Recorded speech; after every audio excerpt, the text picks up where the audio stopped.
A big thanks to all our sponsors, starting off with Skips and Bins. Telephone 0800 25 45 25 3. Email inquiries at skipsandbins.com. The website is www.skipsandbins.com. Easy contract free and pay-as-you-go waste collection. Thanks also to Garden of Healing Dispensary, CBD hemp and cannabinoid specialists. Find them at thegohd.com. Thanks also to 3 Properties, and they specialise in sourcing investment properties for their clients who are looking to invest in the Northeast. They offer a full in-house service from sourcing the deals to managing the properties for you. They've done over 100 plus deals in the past 12 months for clients all over the UK. Give them a follow on Instagram, matty.patter_northeast property and phil.reed_northeast property, or email phil@3property.co.uk if you're interested in getting a good property deal. Big thanks also to Mr. Vicky's sauces, handmade in Cumbria. You can find them at mrvickys.co.uk or order some of the sauces by calling 01768 210 102 or emailing info@mrvickys.co.uk. Thanks also to Blowhole Brewery, and their cans are vast and in the shape of the old Newcastle United strips from the 1990s. Bonnie Blonde, Geordie Juice, and Fog of the Tyne. Some great beers. Get yourself to blowholebrewery.co.uk to order your cans in for the festive period. Thanks to Media Arts for all the help with the video side of things. And thanks to qtechshop.co.uk, makers of pool tables and snooker tables in Wallsend, Newcastle. If you want to subscribe to the channel, hit the subscribe button on the bottom right-hand corner. Hit the like button and click share. Please join the channel as well to support us. We're also available as a podcast on iTunes, Spotify, and other podcast providers. If you want to join the channel, you can use this QR code or just go to nufcmatters.com and look for membership pack. If you join in that particular way, you get a scarf, a cup, a pen, and a membership card, and entry into the monthly draw. We also give you a free car sticker. All you need to do is subscribe to the show and then email john@nufcmatters.com to claim it. We also support the food bank on this channel, nufcfansfoodbank.co.uk. Go to that website and make a virtual donation today. A couple of events coming up. Paul Gascoigne is at the Fed on the 4th of December. Contact the Fed in Dunstan and Gateshead for more information. And Peter Beardsley, 20 tickets left for this, is at St Dom's Catholic Club in Newcastle on the 10th of February next year. Contact St Dom's via their contact details on their website or on Twitter. If you're looking for a Christmas present for a Newcastle fan, you can go to badboysbooks.net. You could order a copy of Enemy from the Bender Squad to the Gremlins, or the last remaining copies of Black or White, No Grey Areas by Lee Clark and Will Scott. If you're looking for a Christmas jumper for your night out, go to nufcmatters.com and get your Bruno jumper today.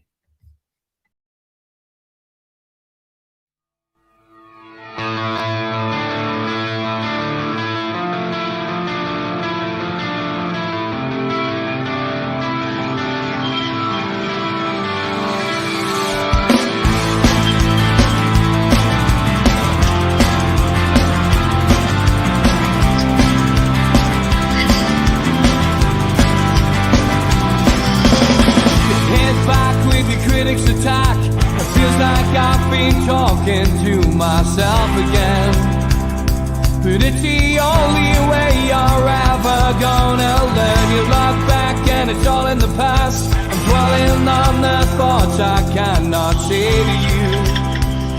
If I don't say the words, then maybe it's not true. Good evening, welcome to NUFC Matters with me, Steve Raitt. There's the 3 Amigos, and I'm joined by Mitch and Steve Hasty. Good evening, lads. Hi, guys. Evening, everyone.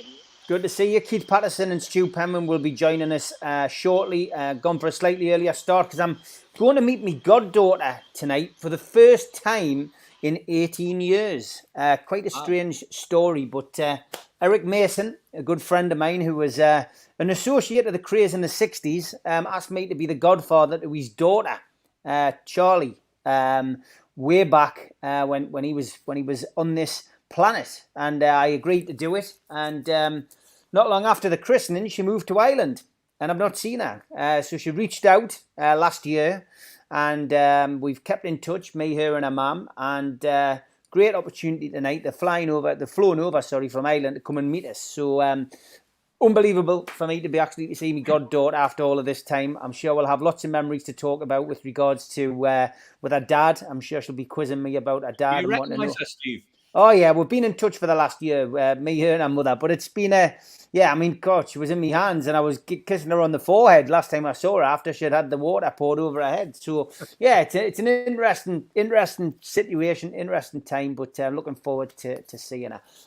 We do want to dedicate tonight's show to Spencer the dog. Sadly, Steve, you've come back from your travels and a lifelong companion of you has sadly passed away. So we're dedicating the show to Spencer tonight, and just want to say as well, Steve, that out of respect to you more than anything else, and respect to Spencer's memory, we won't be doing any of the Steve Hasty lookalikes tonight. So I know it's hard, mate. It's like losing a family member, mate. I lost my cat, as you know, a couple of years ago, and it's not nice. Thanks very much. Much appreciated, guys. Yeah, we'll have to start Spencer lookalikes now. We will do, yeah. Well, Spencer's featured a few times from what I've seen, to be fair. But welcome to Keith Patterson as well. Good evening, mate. How do? Good to see you, pal. Good to see you. It's where we start tonight is always the big one. And let's start with something a bit different, Mitch. Let's start with Jack Grealish coming out and a half-cocked apology, I guess, to Miggy Almiron. He's come out and more or less said that, from his perspective, if it had been the other way around and Miggy Almiron had said something about him, he wouldn't have taken it in the same vein. And he said that he saw an interview that he did the other week where he wished him well. And he just said he's obviously a nice guy, and I just want to say thanks to him for taking it like that. And I guess that draws a line under it, Mitch. Now, I wonder how much Kieran Trippier has been in his ear. That's a couple of weeks and all. Interesting. I'm finding Jack Grealish a real conundrum at the moment, because the PR work they're doing with him in England has been fantastic. That thing he's done with the little lad with cerebral palsy, because his sister has it too, has made me look at him in a totally different way.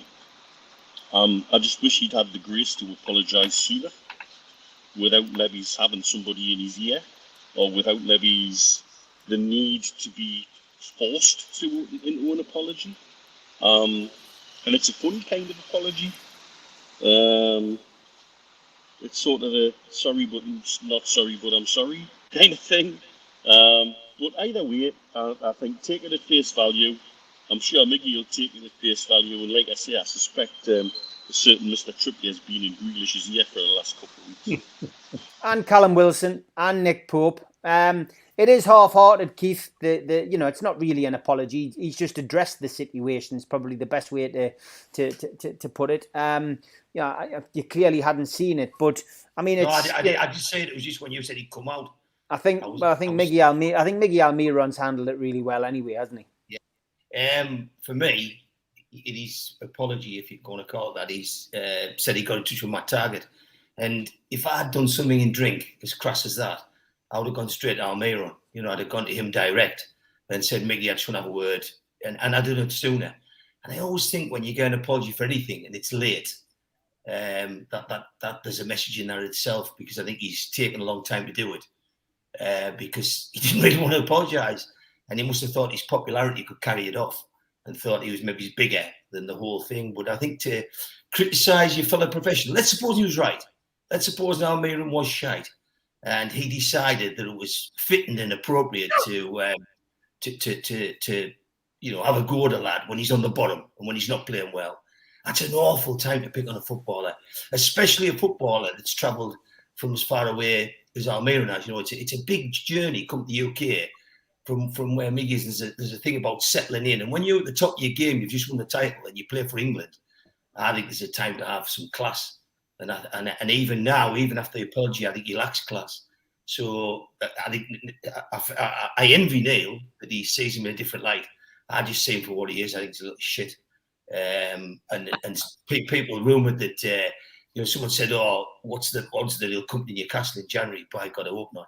He's a good player, but he's not my type of player. I like the kind of football we play now, and I think Almiron epitomises what we're about, which is pressure, 100% effort, and just giving you all, which is something I don't see in Grealish, but a little bit too late for me. Steve, it's dragged on for a bit too long, this, hasn't it? And Almiron has come out of his shell and played well, as I predicted. I'm going to take credit for that. I did predict that this would happen. He would have a Perez season, and he has done it. I'm going to take the plaudits for predicting it would happen. But yeah, look, I mean, ultimately from his position, it's because of the management of Eddie Howe and the coaching of Eddie Howe and the fact that he's listened and taken on board whatever Eddie Howe's been saying to him. He's changed his game. It's got nothing to do with what Jack Grealish said. No, absolutely not. I mean, let's face it, Jack Grealish isn't exactly the sharpest tool in the box, is he? So we shouldn't be surprised that it took him so long to apologise, if that's what we want to call it. But I don't think it would bother Miggy Almiron whatsoever, A, what he said, or B, the half-hearted apology, if we wanted to call it that. I think it's just typical of sort of football banter, football humour that passes among players. And then, of course, when Grealish has come up against some of Miggy's teammates, he's had to face the old mea culpa, because no doubt he's been getting ribbed something rotten for the last fortnight while the squad's been together. So all in all, I think there's a line drawn under it, quite rightly. I think Miggy drew the line under it weeks and weeks ago, and I think that Jack, he needs to concentrate on his own game. He needs to be concentrating on trying to become a permanent fixture in the England team, not just a member of the squad. He has the ability. Sometimes he doesn't, for me, apply himself in the right way. I'm still deciding whether he's Irish or not, and that's probably another little story that we could cast aspersions at him at some point in time. But no, I mean he's a smashing footballer. There's no doubt about that. His style of play wouldn't fit into the way that Newcastle play. He's very much a slow build-up. Everything has to go through him. The ball has to be at his feet. He doesn't really have the pace. He gets brought down an awful lot and he wins free kicks. He's typical of the way that Man City play, which is a slow, methodical build-up and a passing game. Newcastle play a much, much faster passing game at the moment. And I know which type of game I prefer to watch. That's why we're enjoying Newcastle United and the way that they're playing and why we're sitting third top in the league. From your perspective, Steve Hasty, I'll go with you. Mitch has disappeared. The situation with Maddison. We know that the lads have a bit of banter when they're away on international duty. Probably where this whole situation has developed, I guess, with Grealish and Almiron. But Maddison came out in an interview and admitted that he'd had a bit of banter with Wilson, with Pope, with Trippier about a potential move to Newcastle. Interesting way to answer it. I've got to be honest. I genuinely felt, a little bit more confident that we might see him in black and white. If not in January, certainly by the summer, Steve. You know what? Again, Steve, I think it's one of those things that you've got players there in isolation in an England squad. You've got the press who are desperate to ask certain questions when a certain player comes up in front of them. It just so happened that Maddison was put up in front of the cameras a couple of times, and he's not fit. I mean, personally, he shouldn't have gone. I don't think, because like all these situations when you take players to major competitions, we always want to take at least one or two that are injured that basically waste squad places. But again, banter, great humour. No doubt he's been instigating it because he's been winding the Newcastle players up, because he'll be saying, "I'm coming for a place, one of your places," that type of thing. Whose place am I going to get when I sign? If I sign, who will you drop off? Will you be wanting to play alongside me, or will you be sitting on the bench? All of that, you can imagine, because when you're tied in together in a squad situation in a tournament, then all sorts of crazy things will be thought. But Maddison would be a great acquisition to Newcastle United. I think your better acquisition to Newcastle than a Jack Grealish would be, for example. But again, I think the prices that are being talked about and the form that Maddison was in beforehand really tightens the hand of Leicester rather than ours. So I think it's going to be an interesting transfer window anyway when it opens. And I think we might hear something in the next few weeks about the direction that Newcastle are taking in the transfer window, because there's little snippets coming out during this winter break, if you want to call it that, where things are being said. But it's quite interesting, the silence as well from the Newcastle media contingent. You know, they're not coming out with the daily stories. We're very much concentrating on the World Cup, and that's a pleasant break for me. Yeah, I can imagine. Steve, Neil, same thing to you, really, just about Maddison. The potential of him coming to Newcastle. But interesting interview that he had this week on England International. See, there's definitely been more than just between our players and him. For Cody to come into an interview and make a comment. So there's obviously been plenty healthy banter, if you describe it that way. And I'm all for it. So it's going to happen in every squad. And it probably happens every tournament. So it's just nice to be in the mix, I guess, and to be spoke about in a very different way. Not people going out, but people coming in. Because that's all I was used to in the 80s was Newcastle player gets called up to England squad, sold 2 weeks later, and it was always an exit. Never a way to attract players. And so that's a bit of a different mindset. And I still think Maddison would be a fantastic addition if the deal's right and if the deal could be made. Stu, good evening. Hi, how are you, mate? You all right? Good to see you, mate. Thanks for jumping on tonight. Just talking about the Miguel Almiron situation first. That's the only thing you've missed. That Jack Grealish has come out with a bit of a half-hearted effort of an apology, saying that had it been him who had been spoken about that way, maybe he wouldn't have been as graceful as Miggy. He's clearly a nice fella, and he wishes him all the best. I mean, a little bit too late, I guess, for all of that. He could have come out a bit sooner, and it wouldn't have dragged on. Talking about that, and also talking, about the pressure maybe that he's had from Callum Wilson and Trippier, and maybe a bit of advice, go out and say that, it would be a good thing to do. And whether Maddison's been tapped up by the lads when they're away. So two things really I'd like your opinion on. What about the third thing? It's how handsome Keith looks tonight in the dark. Looks like he's doing one of those interviews on Crime Watch, isn't it? Where you can't see the person. Better? Yeah, that's better. It's like the Andy McNabb podcast. Right. See if I can remember the questions. The first one, I put a tweet out this morning regarding the weak excuse of a apology from Grealish. Simply 6 months late, but also the fact that he didn't have the nous to. He contacted Matt Target and asked him to do it. Why didn't he ask him for his phone number and do it himself personally? Or the fact that he's in the social spotlight. He gets plenty of interviews. He should have done it as soon as he possibly could. Quite possibly the next morning, once he realised what he's done, and then say, "Sorry, lad. Sorry, Miguel. I shouldn't have said that. I was a bit drunk. First thing that come to my head." Even then, it would have been a lame excuse, but at least it would have been accepted, I believe. And regarding Maddison, I think I've made my thoughts well clear. I'm pretty certain or confident that he'll be a Newcastle player. If not this window, then definitely this summer. But the interview that Cody did with him, it looks like it's the gossip of the England dressing room, doesn't it? It's like one of those best kept secrets that everyone knows.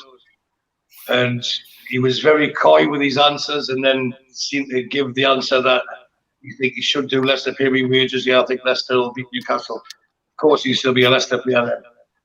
But it looks like he was surprised to be put in the spotlight on as well. Yeah, it was interesting The to hear cricket factor going on next door. I don't know what he's doing there, Keith. He had sorted the plates out of I'm in a hotel room and I'm trying to put a stand together, which keeps coming apart. Oh, dear me. Yeah. What, to do the show, like? Well, I just to stand my computer on. I brought it away with us. Oh, right. Okay. So it's an IKEA job, this. Instructions. Should we make him front and centre and just watch him do this? Is that a Christmas tree up there, Stewie? Bugger off. Aye.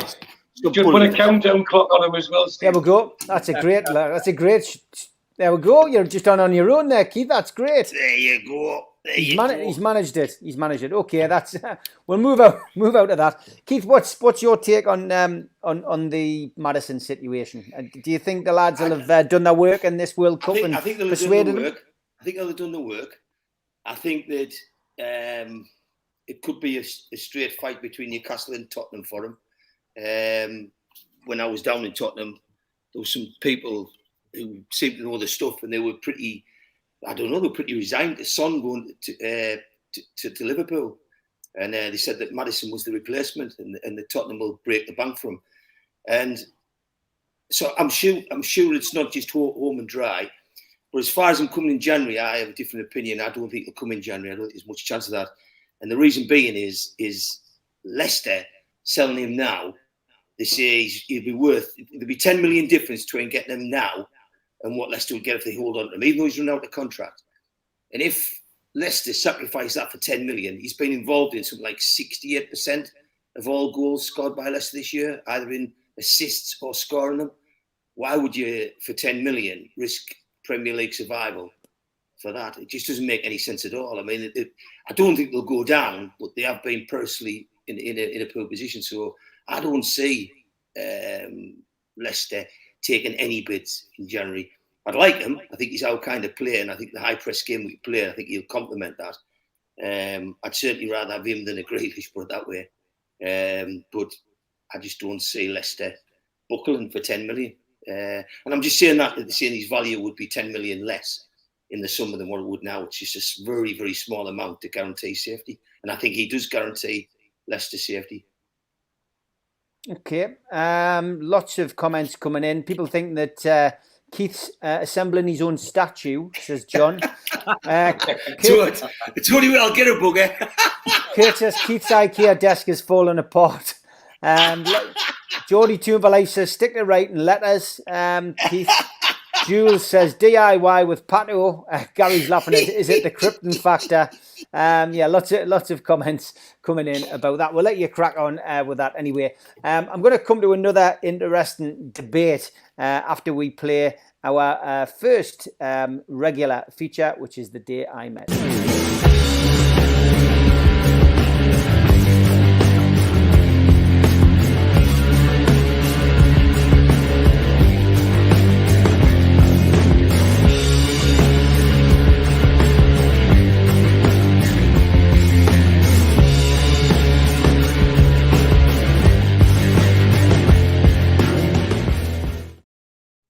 The day I met, where I asked you to send in photographs of you meeting a famous face from Newcastle United in days gone by or current day, and it's a familiar face this week, George Mitchell. The day I met, I was honoured to be an ambassador and made an ambassador for Sport England, and they asked Kevin Keegan to make the award at Gateshead Civic. I was nominated by the local leaders, and the main one was the late, great Malcolm Dix, God bless him, who was a great friend. He was known as Mr. Newcastle, but the work we did for Sport England covered all sports, 93-94. Well done, George. Very good photograph. Thanks for sending that in, mate. And don't forget, guys, if you've got a photograph that you want to share, then get it over to us, and then I can play the music that annoys everybody the most.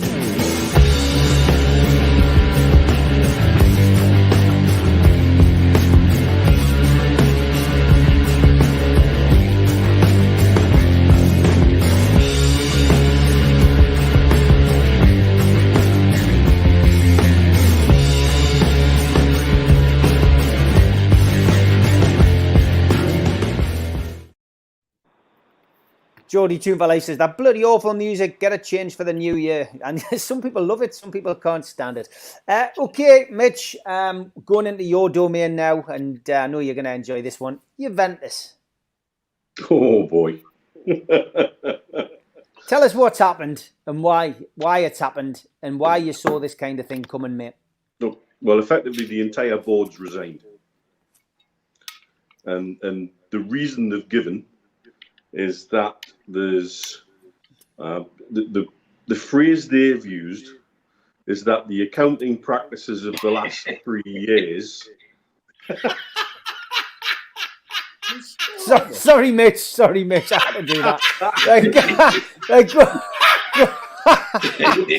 Don't cut the red wire, Keith. Don't cut the red wire. If you cut the red wire, it's over. Go on, Mitch. Sorry, mate. Use that music that plays for Elliot Slesser.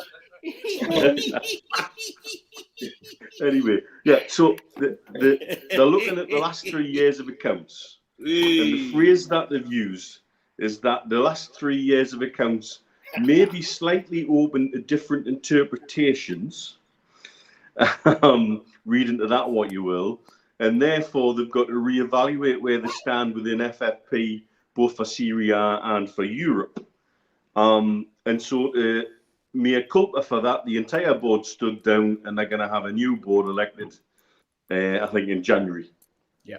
Who will be much more of the same, because I suspect the weight behind it will still be the Agnelli family. But the significant thing about this is when you're seeing Real Madrid the way they are, Barca floundering how they are, and they've made the statement saying they're not likely to be making any signings in January unless they can find another economic lever to pull. Now this with Juventus, and I suspect they could be in big bother. I find the irony of La Liga calling for that suspension and relegation quite amusing, given what they have let Real Madrid and Barcelona get away with for years. But that's probably another argument. I think if you tie that to the statements from both the owners of Liverpool and Man United, I think they've seen this coming. And I think this is a big sign that the Super League, as it was, is probably starting to look dead and buried. And that now we know why it was done in such a rush. We said at the time when it was all announced, the website looked like it had been designed by a 12-year-old. The logos looked like they'd been designed by a 4-year-old with all the colours of all the crayons and been told to use them all.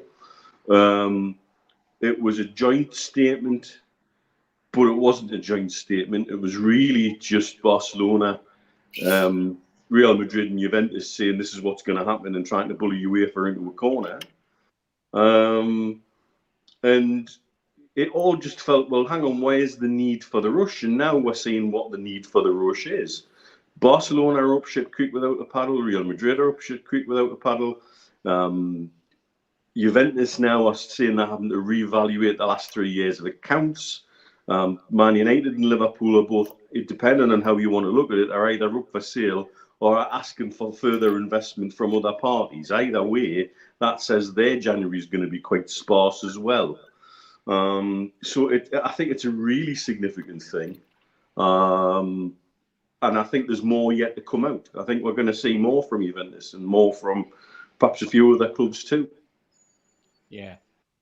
Steve, your thoughts on this? I mean, we've spoken about these kind of things for years now, really, not months, and that it would all come to some kind of conclusion at some point. But it's crazy, isn't it, that it's just happened as soon as Newcastle, essentially have got the takeover and are hoping to become a world force. Yeah, well, I mean, let's take Juventus. Juventus had been an interesting case for a number of years. I mean, everybody remembers the scandal in the early 2000s that resulted in the club getting relegated. Agnelli took over, and from that point onwards, they won the league 10 years in a row. He was a messiah. He was a miracle worker, what the club managed. But of late, what they've done is that, first of all, there was an injection of 800 million euros into the club by the holding company because they were in financial difficulty, and also because of some ridiculous transfer activity. Then there was an inquiry about the transfer activity of a number of clubs in Italy. I think there was 65 transfers that were looked at, of which 40-odd involved Juventus, including a very dodgy deal between Juventus and Barcelona, where they swapped two players at ridiculous fees, latched onto each player, but no money was passed over. All of a sudden, each player was valued at something like 65 or 70 million pound.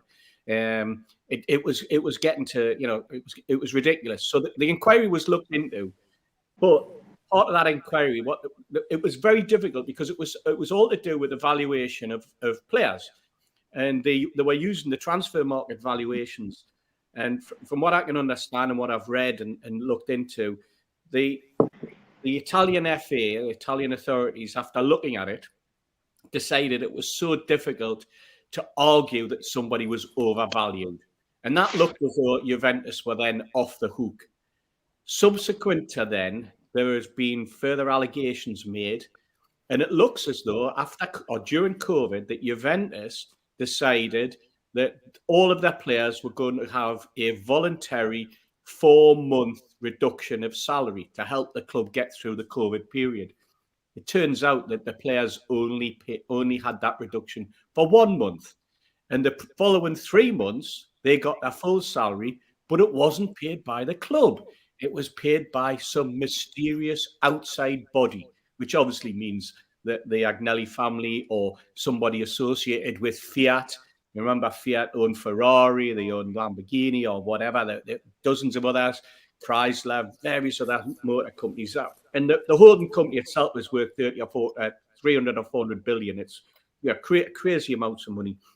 Anyway, when the authorities heard about this and the government started looking into it, that has then resurrected the original inquiry about the valuation of the players. So that's come back. And as Mitch says, we've also got a situation where La Liga have appeared on the scene and went, whoa, this needs to involve UEFA because it's a breach of financial fair play. It's the financial fair payments that in the structure, because it would appear on face value that they've been fiddling the books and they've played outside the rules that were laid down by UEFA. Now, we know why La Liga are doing it. It's twofold. One is because they know that they've got an ally in UEFA to keep stabbing in the back. Korea have just scored. To keep stabbing in the back the Super League and keep the boot on its throat of any threat of it coming back. But also they know that if the European Super League gets resurrected in any way, or if UEFA step back and bring in something similar, they reckon that, I think they said that would be 55% reduction in money that goes to the rest of La Liga. Because the big two, the big three, if you count Atletico as well, would be basically creaming off so much more money, and it could destroy La Liga as we know it, or as they know it. So an awful lot going on there, but it's given them the opportunity to now basically investigate Juventus, and the threats that are there could be another relegation. It could be massive point deductions. It could be massive fines. Now, massive fines won't do anything because the holding company will just step in and pay it. But it's how long they get held down in the lower leagues. And suspension from things like the Champions League. Exactly. Also, I think La Liga have got involved to help UEFA flex their muscles against Barcelona and Real Madrid. And keep them in line at home, and therefore, and I think isn't another one of the 40-odd transfers or 60-odd transfers under investigation. One between Juventus and Real Madrid, which was an unusual one financially. There was some odd terms in it, and it's this phrase that Juventus have used officially. They don't believe there's anything wrong with what they've done, but the practices could be open to interpretation. Yeah. Similar words as used by Jeffrey Dahmer, if you remember. Jeffrey Archer. It is ridiculous, isn't it? I mean, it's the same clubs time and time again. And what you're saying as well, Mitch, with Man United, we're hearing at Man United that perhaps the transfer kitty this January won't be as big as the manager's originally been told, because they're saying, well, we're looking for this investment. Somebody may come in and buy us, but it might not happen. So obviously what they're saying is that the current owners don't want to splash out the cash in the transfer market because it might come out of their bottom line. All of those type of things. So there's an awful lot at play. Liverpool now saying that they're possibly just looking for someone to come alongside them with investment, because they know now all of a sudden that it's very, very difficult to get someone to pay 4, 5, 6 billion, which is the ridiculous amounts of money that are being quoted by likes of Manchester United and Liverpool on the open market at the moment. And yet some of this, I think, has been happening in plain sight for years. Yeah.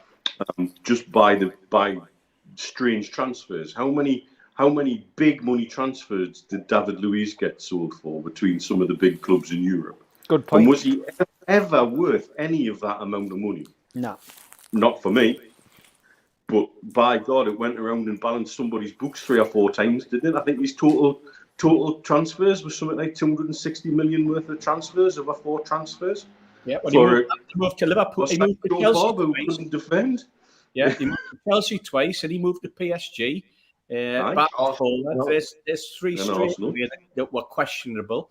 And as you say, I mean, when you're talking about the likes of David Luiz at the time going for like 30 and 40 million quid, it just beggars it.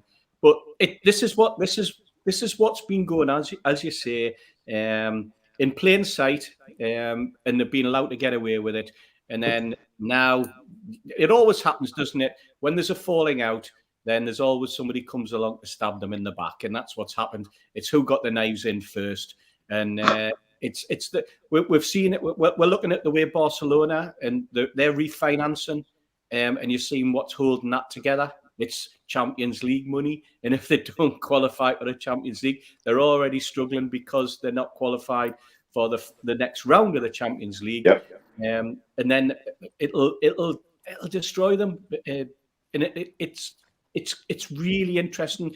The big question everybody and I'm sure that what Man United and what Liverpool are looking for is whether or not it's Qatar that come in and start to enter into the Premier League rather than just sticking it out in the French league. And that's when you'll suddenly start to see some more ridiculous transfer fees being floated around between owners. You'll see Mbappe being moved for ridiculous amounts of money, and it's crazy. But I'm just thankful it's not our problem, not Newcastle United's problem, and not our problem as Newcastle fans. We're doing everything we said they'd come through the front door and they would do everything straight, and that's what they're doing. Tell you what, Steve, Stu and I had this conversation the other day, but well, who else out here could? You know, where could the money come from? And we've got it down basically to 2, Qatar or Kuwait. Yeah. And I tell you now, if they want to make a song and dance about human rights and Saudi buying a club, I hope the hell those 2 states are looked at under the same level of microscope, because it'll be very, very interesting from our point of view to see what comes up there, because we know what the state they play out here in the Gulf is.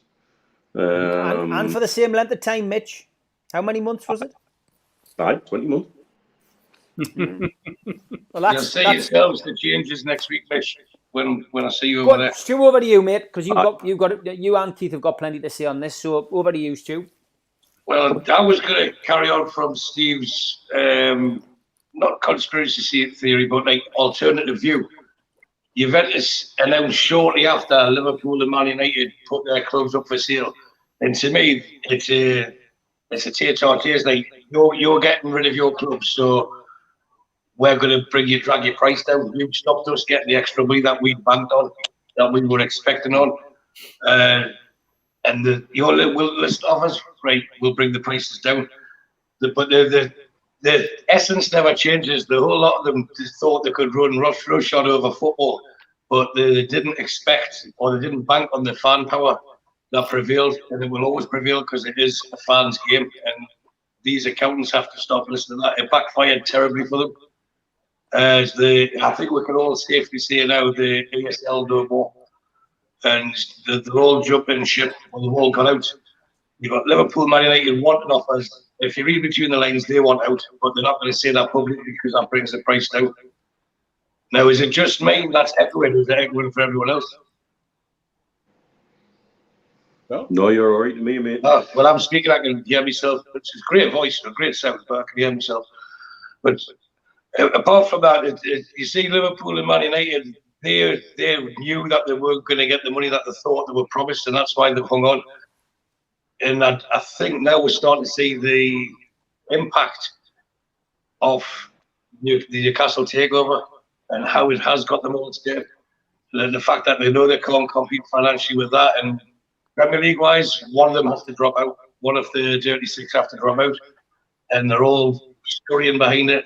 Juventus, I think we all know they've already been done previously for, shall we say, a creative accountancy, and it looks like it's going to happen again. And Barcelona and Real Madrid really didn't want to leave the Spanish league, but financially to compete in Europe and keep up the image they wanted, and for the people on their board to keep creating or generating the money that they have for themselves. They needed the European Super League to happen, and it hasn't. But now they're all pointing fingers. Out of all of this, to me, there's one club that's conducted itself impeccably through it, one of the European superpowers, and that was Bayern Munich, because they instantly distance themselves from it. We're not involved with this. We don't want to be involved, even though their name was put into it. PSG, because their chairman's managed to get yourself on the UEFA board, and that leads to another discussion about financial fair play, but we'll leave that for another day. They also step back. But we've discussed this on a previous show. To me, it was the fan power by first Chelsea, then Man United, then Liverpool that created the fall of the European Super League. So Liverpool, Man United, they can say that they're up for sale or will only take a little bit. They'll sell the whole lot for as much as they can, as quick as they can, if they get the offer they want. Juventus, to me, that's just saying, well, we're not going to get the money we thought. We're going to make sure you're not getting what you thought. Keith, your take on the Juve saga? It's just another in the long-running embarrassments that football's had to put up with in the corrupt world of football. I think there's more to this than what meets the eye, and I think it's been touched on in the press. Andrea Agnelli, who was the leader of Juventus, it was also his brainchild for the European Super League. He was the man who created that. And the people who created it, we told that the founders were going to get as much as $1 billion out of the European Super League. So they would get that kind of money for finding the whole thing and setting it up. But revenue-wise, it would pay an extra $250 million a year over and above the Champions League qualification. So what they're trying to do is they're trying to get that money that Champions League gives you, which is rumoured to be a couple $100 million, and then get another $250 million on top of that. And that's why they were voting that people couldn't, that the teams couldn't be dropped. Teams didn't have to compete anymore. Once they got in this European Super League, people could only come into it periodically based on performances. So what's been happening to Juventus is, and if you want to look at clubs that's in debt, Spurs are rumoured to be over $1 billion in debt. Barcelona, 1.5 billion in debt. Real Madrid's supposed to have $1 billion in debt. And I think Juventus might be the worst of the lot when it all comes out. All those clubs. Once the accounts are redone, there will be, yeah. Yeah. So all of those clubs, and I'm like Neil, I think that Juventus will be the worst. If you've got $1 billion in debt, you're literally trading insolvently because you can't generate enough money to service that debt. And what they were doing is they were all hanging the hats based on European Super League coming to fruition. When it doesn't happen, then the accountants and the people that run these companies sit down and say, well, where are we going to get that shortfall from? In Spurs' case, you could say, well, they've got a great stadium, blah, blah, blah. But in the same way that Barcelona's been pre-selling their revenue, so they've been selling football rights to live and to breathe. And what happens is Juventus has done the same, and so has Real Madrid. And in Barcelona's case, as soon as you fail to achieve Champions League qualification, it just goes tits up. The whole thing comes crashing down. So Newcastle coming along, as Stu's just eloquently put, and doing things right is the only way they can do it. Because when 6 into 4 doesn't go, 7 into 4 is much worse. And Newcastle clearly are going to be one of the 4. Newcastle are going to be one of the Champions League entrants from the UK. And so really, you're coming back to 6 into 3. And some of those 6 into 3s are people with $1 billion of debt. They, Juventus, as Barcelona, as Tottenham, desperately needed the ESL to happen. And even though this guy's brainchild, it doesn't say that could make, it's never going to happen again. Because when you've got enough clubs in such debt, they've got no other route. They're not going to make the revenues out of the Champions League, and they're not going to make it out of the Football League and out the FA Cups. So there is still a cancer out there that could come back and bite, where there could be another breakaway set up. And it's not because I'm a skeptic, it's because there's too many companies in financial trouble. Like your Tottenhams of the world. No one's going to tell me that Man United and Liverpool weren't actually looking for funding and weren't equivalently trying to go for sale. It's such a key time when the ESL collapsed, when Newcastle joined the game. So all we're seeing now is what was happening all the way through, and that's why they fought so hard to stop Newcastle's takeover going through, because they knew it was a financial threat, but it was a football threat as well.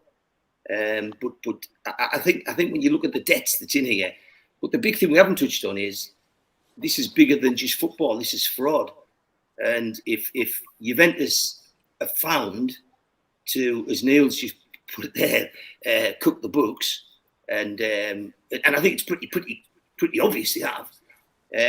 It won't just be about relegation and put them in a lower league. People will go to jail.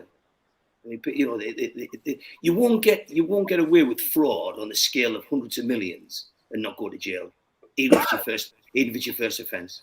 So I think this has been cooking now for 2 years, and I think it's just all coming out now. And if I was sitting in Tottenham's position, I'd be shitting myself. $1 billion of debt, no guarantee you're going to get Champions Leagues. That's another 200 million a year potentially you're going to lose, and $1 billion to service. Just think what the payments are on $1 billion. It's phenomenal. And I just don't think they've got the. I don't think they've got the. Kane's getting older. Son's apparently going to move. These companies are in real danger and real bother. And you'll see it with transfers. We might get outbid for Maddison this year. And if we do, then so be it. But we've just got to keep chipping away because it won't be our problem, as Mr. Hasty rightly put it. And it's a problem we don't want. I'm glad you mentioned Tottenham, Keith, because purely by coincidence, the sporting director of Juventus, when all of this originally started, is now the sporting director at Tottenham. Yeah. What a small world it is. It is. Well, what a tangled web we weave. Yes. Yeah, it's interesting. I just hope the punishment, fits the crime if they're guilty, and proper actions taken, and there's not just a scapegoat. But I don't think it'll be football penalties, Steve. I think it'll be jail. Criminal penalties. I think you're right, mate. I think you're right. Okay, time to move on to tweet of the week.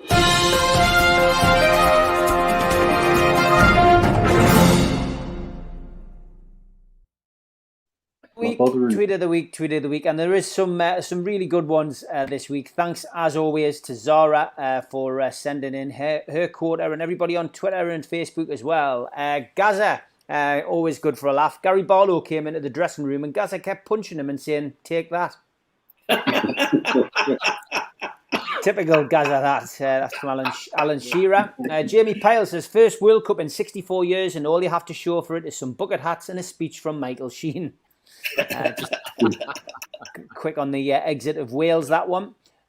Only positive tonight, no beer was wasted and hide in the air. That was Lee Johnson's tweet after the USA-England board draw. And a Christmas one, how the times have changed.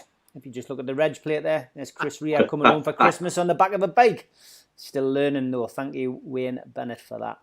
And this one from Roger Cook, a dad joke. So many people these days are too judgmental.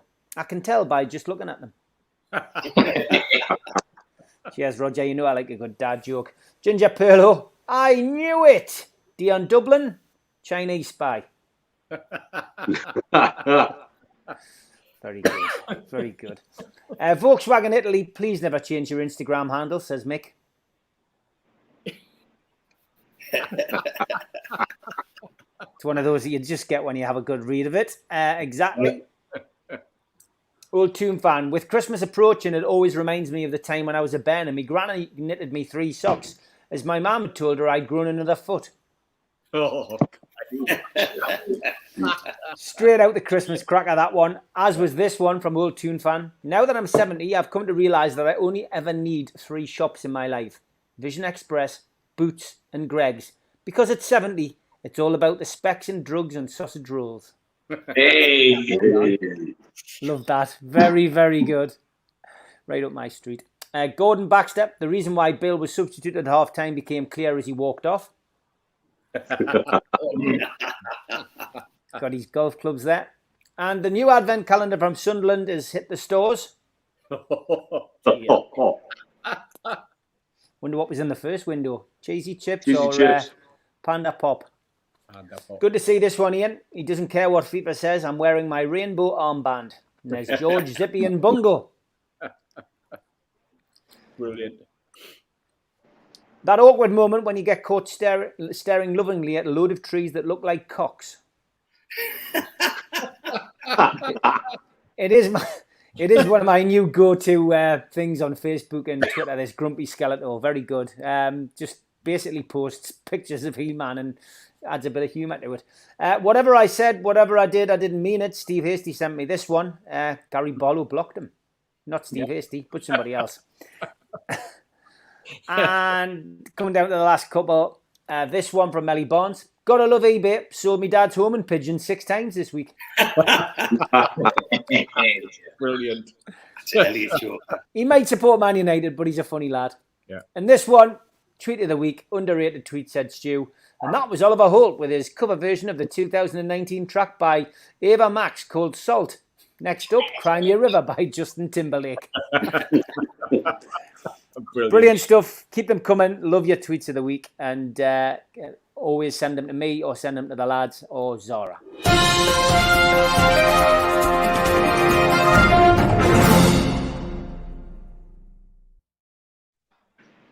Juventus. We've got a question from Sooty. Not Sooty, Sooty. What's your take on the £300 million that the Saudis have taken out and the rumours of the owners talking to Saudi airlines when they travel over there for the friendly game, Mitch?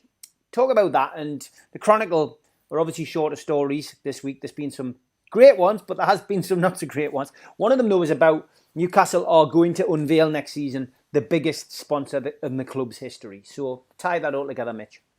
Well, that goes without saying. I think that was always going to happen next season.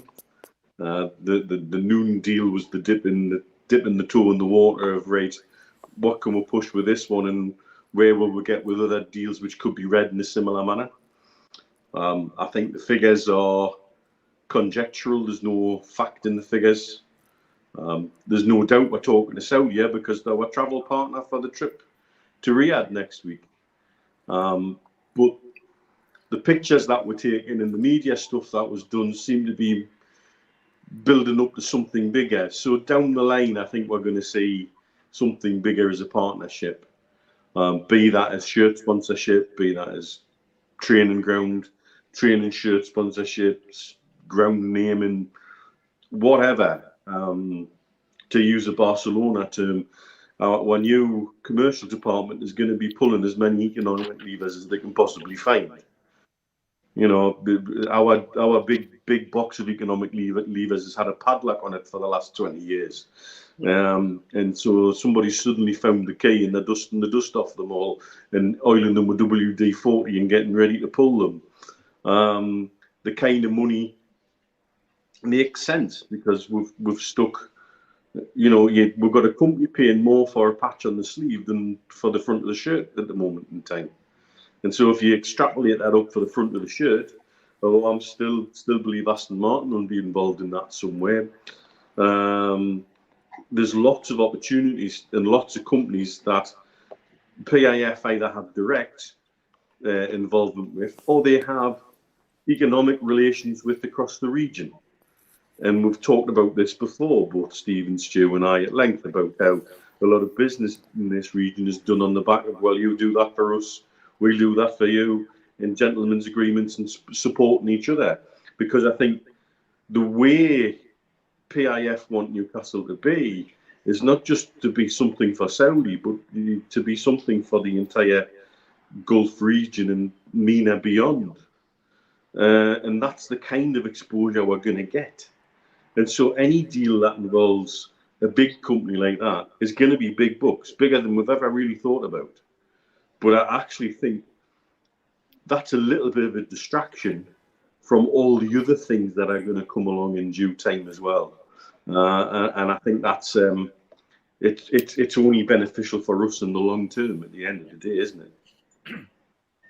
Steve, it's another another financial debate that we're having on here, but people do enjoy hearing your opinions on this. I mean, what's your take on that Saudi situation and on a potential big sponsor? Well, I think it's all, as it says, it was always on the cards that any sponsors that we get would come from the Middle East. What's interesting is just something that Mitch tagged on at the end there was about the whole MENA region. These are the words that are being used in Qatar at the moment around the World Cup. And if you listen to the interviews that we've had with the guys who basically have ran the whole Qatar bid and everything that's gone on since the day that the World Cup, the very first game, they've been talking it up not as a Qatar World Cup, but as a regional World Cup. It's been an Arab World Cup. It's been a MENA World Cup.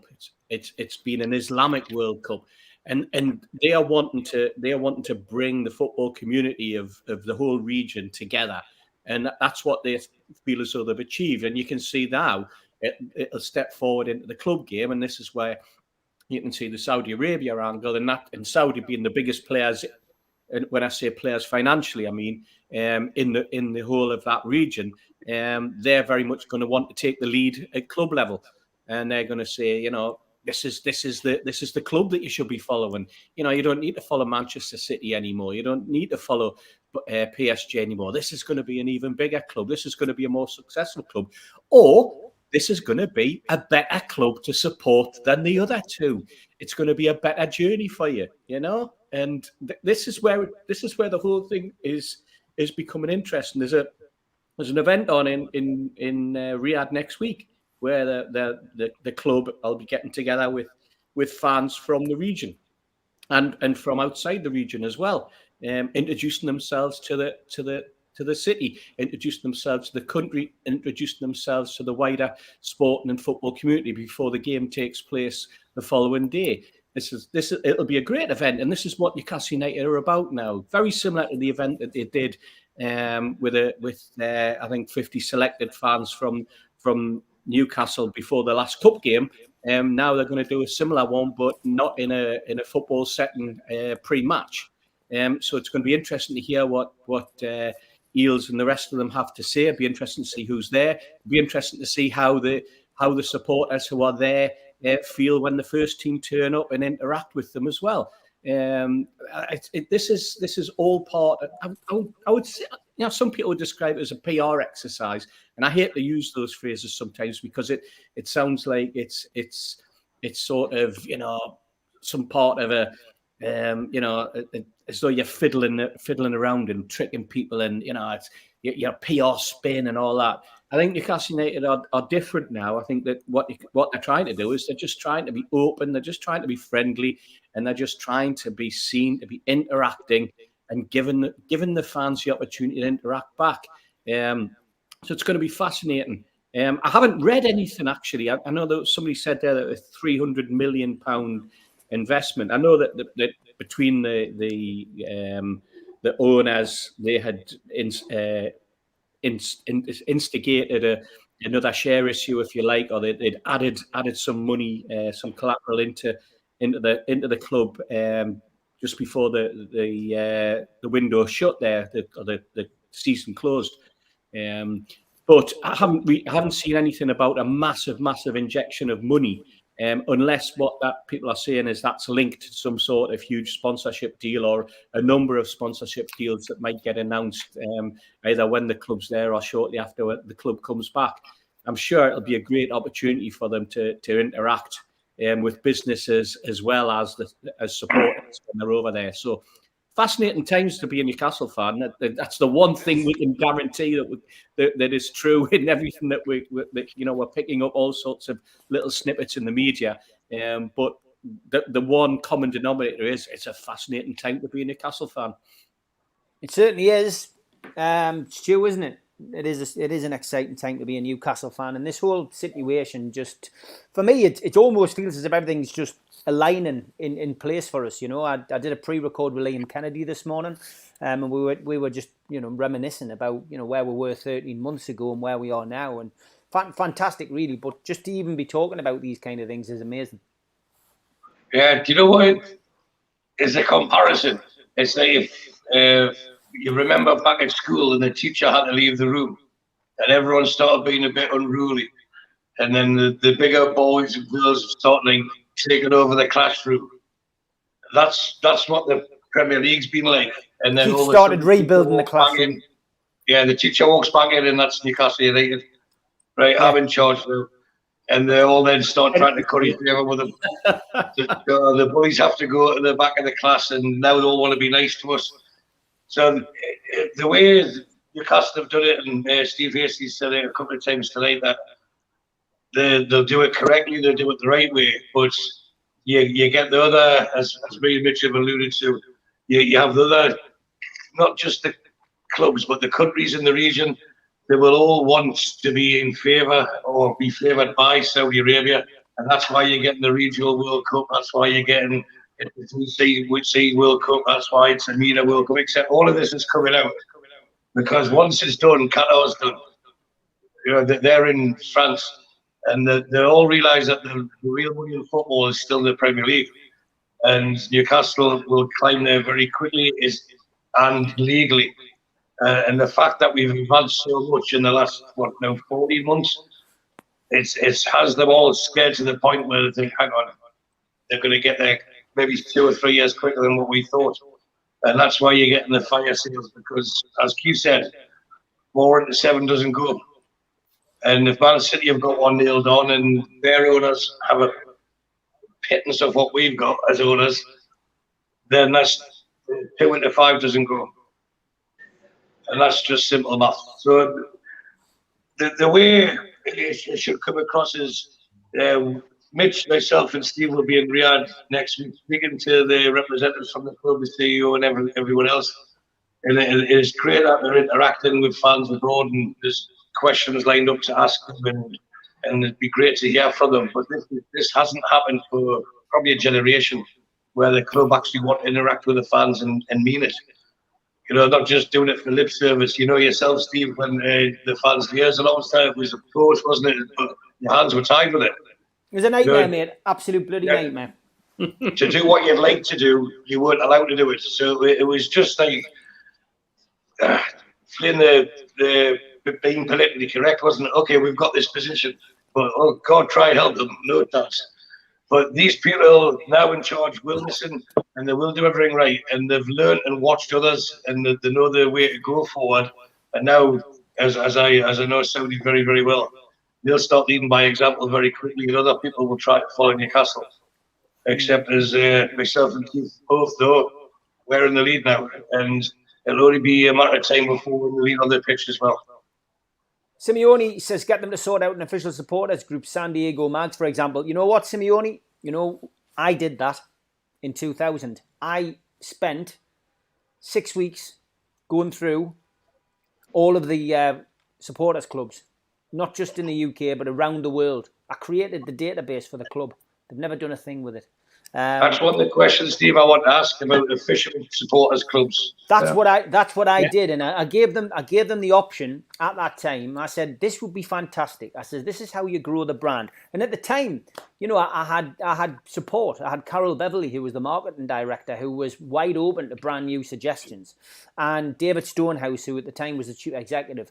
Those two were allies. They got me the job. They got me in there. They wanted to work with me, and if they had stayed, it would have worked out. But rumour has it, allegations, that David Stonehouse was asked to do something which, from his personal position, probably didn't want to do, and decided to leave. He moved on. What that was, I'll never know. But it was strange. It was out the blue. And that guy who had vision, who'd done very well at Sunderland, was suddenly out of the club. And then, it was replaced with the old guard. Russell Cushion was back in charge. And that was the start of Lee Charnley's climb up that Newcastle United ladder. It would have been so different if David Stonehouse and Carol Beverley had stayed. But getting back to that little point there that Simeone's put, that was my idea, and it was great. But there's too many people at the club at that time who were negative against it. I'm sure. And I know a lot of those people who were still, some of those people were still at the club when the takeover went through. And this is the thing that the new owners will have to do. They will have to weed out, like every employer does, the wheat from the chaff. They'll have to go in there and find out who is pulling in the same direction as them. Let's face it, unless you're as thick as a whale omelette, you should all be pulling in the same direction as these people. But ultimately, there will always be an old guard. There'll be somebody who won't want to progress, somebody who will say, well, that can't happen and that can't happen. And that's where you'll be. But hopefully they will eventually sort out the wheat from the chaff, and they'll have everybody rowing in that boat in the same direction.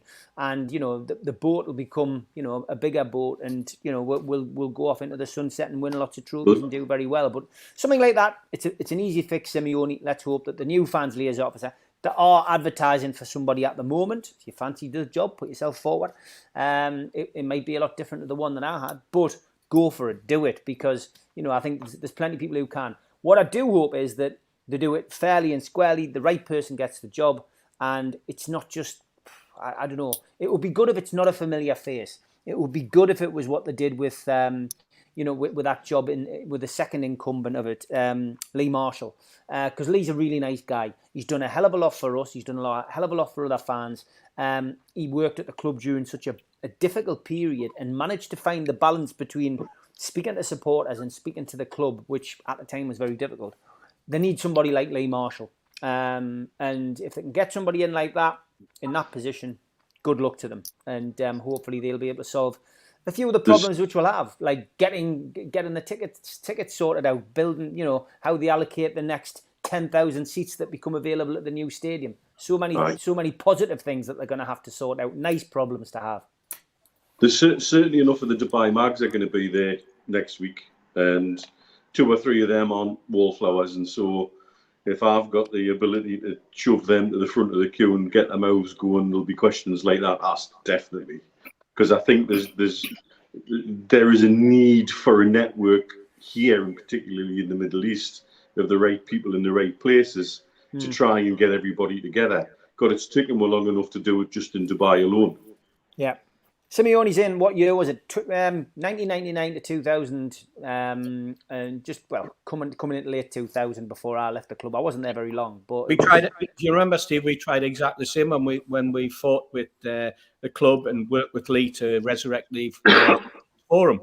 And that was one of the things one of the suggestions we put forward at the time among many that outside of the forum, what the club needed to do, which was to interact with fan clubs all around the world, to offer those fans the opportunity, maybe 1 or 2 games a season, to be able to come along.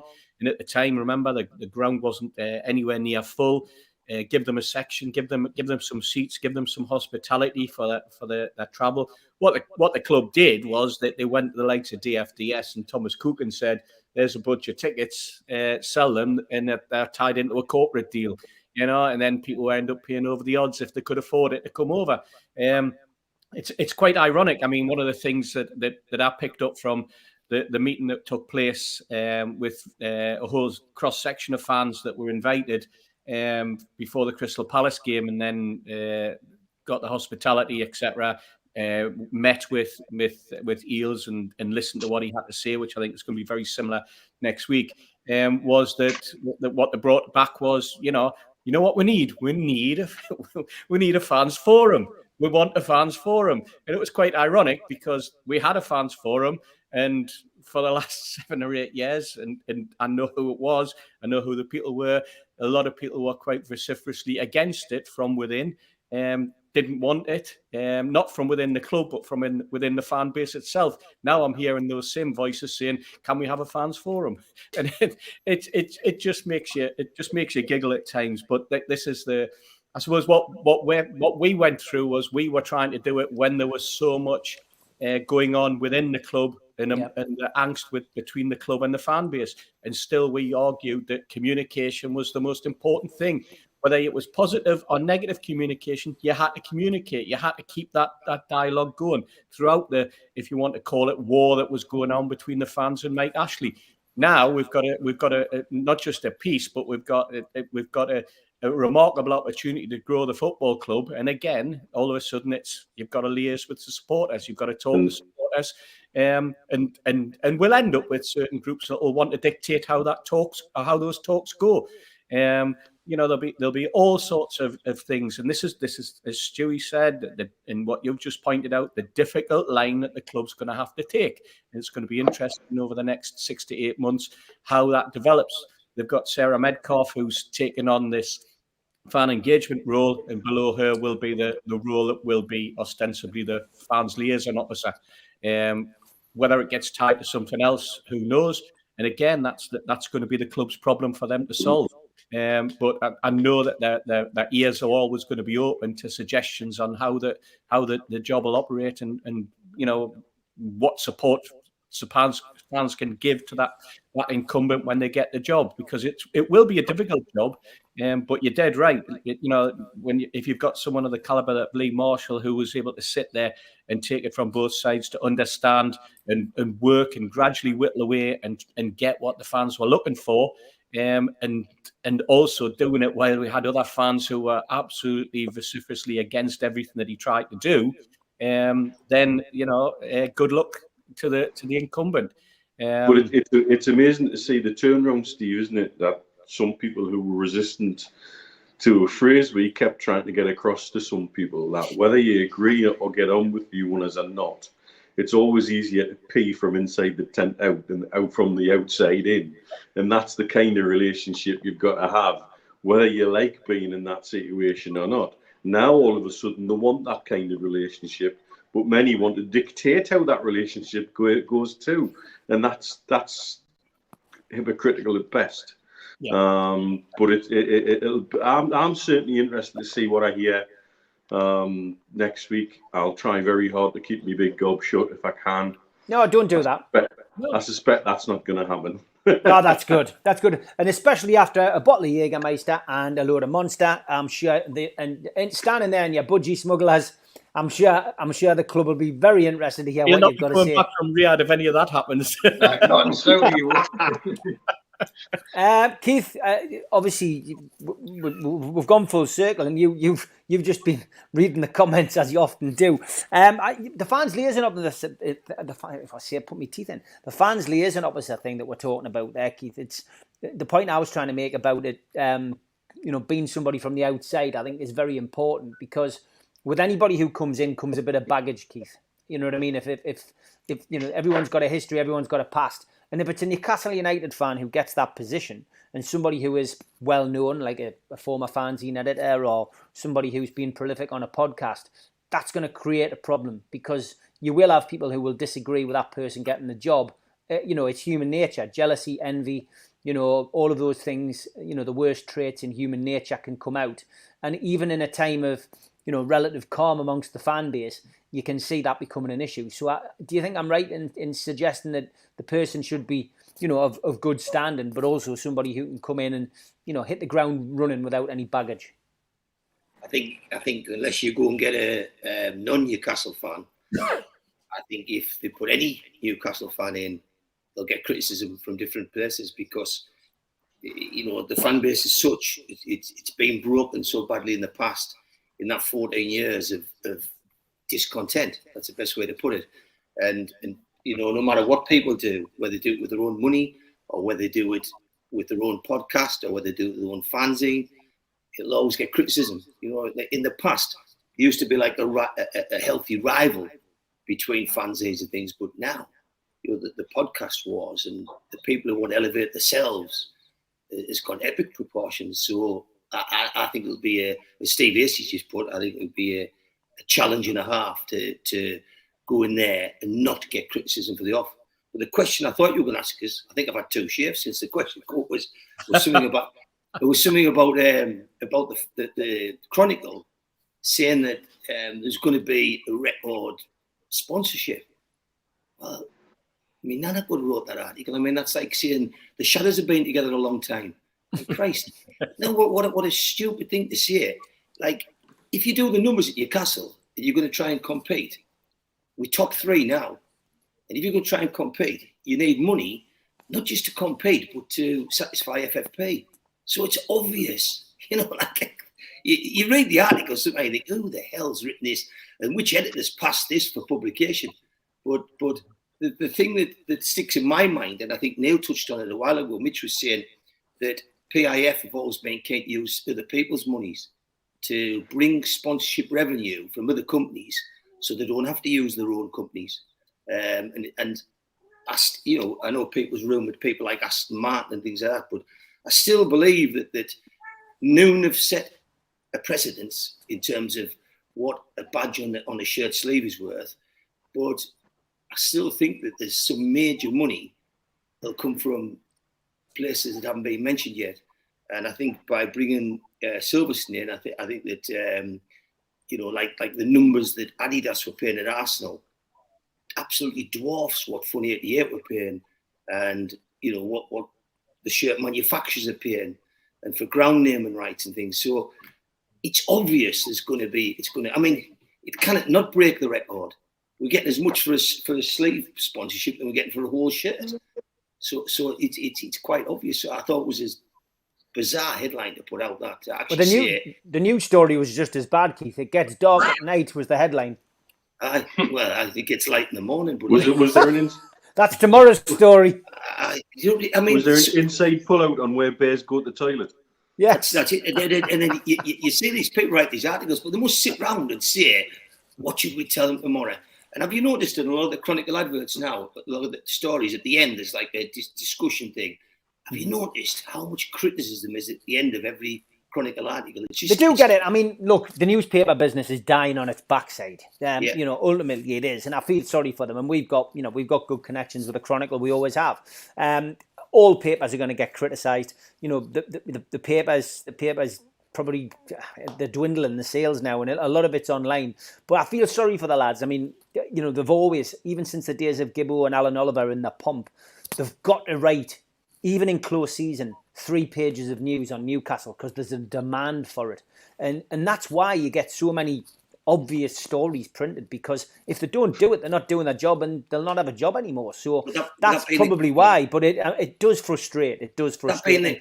The website's awful. I use the app. The website, it's just full of ads, Keith. You kind of click on anything. Otherwise, you end up on this page selling you, some kind of facial cream or whatever. If that's true what you say, right, and you say, let's suppose we've got to write 3 stories a day, and somebody says, I'll tell you what, we'll do a story saying that the next sponsor will be bigger than the rest. I mean, how we give some credit.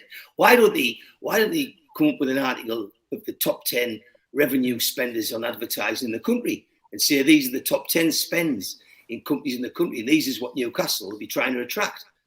And they'll set the precedence with people in the MENA region who currently spend this, and this. This is the kind. Why don't they just do something that gives us something?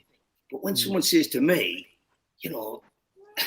me, like Mitch has just said, bear shit in the woods. I mean, they just so like unthought out. I mean, it's. I mean, how would you bring in the likes of Silverstone and Darren Hales and not break the records that's there before them? Because this has been a club where advertising's been given free to previous owners, so there's been no precedent set.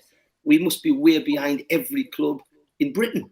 Yeah. In terms of you're operating from a low base, aren't we, Keith? That's what I'm saying. So to then see, it's like being bottom of the 4th division and saying we're going to get better. Well, you kind of get worse. Do you know what I mean? So I just don't understand some of the headlines. I know it's tough, but everyone's got a job to do. But if everybody told you it was hard in their job, then that's why they do it.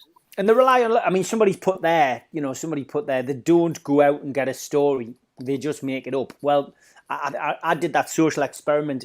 Steve Hasty will remember a while back on Twitter. It was probably 4 or 5 years ago when Twitter was pretty much in its infancy.